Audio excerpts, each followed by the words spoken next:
Okay, what is going on, people? Now, before I start episode 2, I just want to say everyone that watched episode 1, everyone that's followed the channel, and everyone that's been giving me a lot of positivity, especially over episode 1 and the whole generic idea of me doing this series, I just want to say it's so much appreciated, and thank you guys.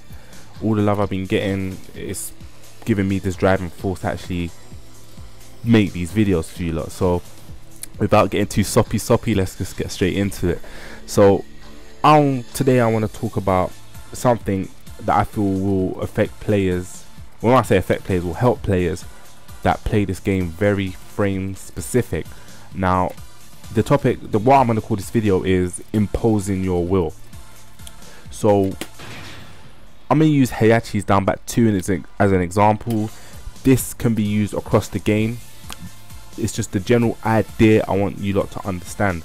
So as you know, Heihachi has his down back 2. Now that move on hit advantage is spectacular. It really has high advantage. I can't remember the frames, but it's really high advantage, and it's so high that you can try to retaliate with anything, and most likely anything that Heihachi does will beat you out. You can't really do anything.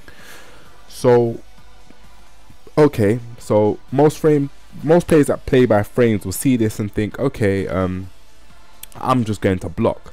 Now in a sense, yes, that's good, but then it can kind of come to a point where the opponent's really just gonna run away, and it allows them to impose their game on you. So as you can see here, you know, he can go for mix-ups after that and really impose his offensive game and have you really on the back foot. Now, one aspect that I want to get through in this video is, yes, you may be at frame disadvantage, but sometimes you cannot let your opponent imply that or use their whole offensive gameplay on you and have you really on the back foot. Now one player I know that's good at doing this is Ryan Hart.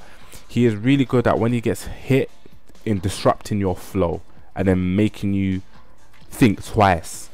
Now the example I'm going to use here is, I'm going to say, okay, use Heihachi with Heihachi. Okay, so I'm in frame advantage, but okay, I'm going to go for a neutral hop kick, and as you see, it got countered.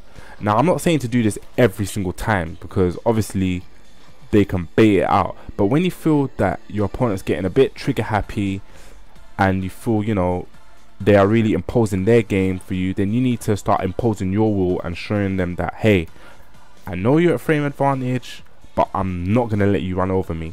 And when that happens, it will, trust me, it will then put doubt in your opponent's mind that, okay, I've done a move, I know I'm in hit advantage, but what's he going to do?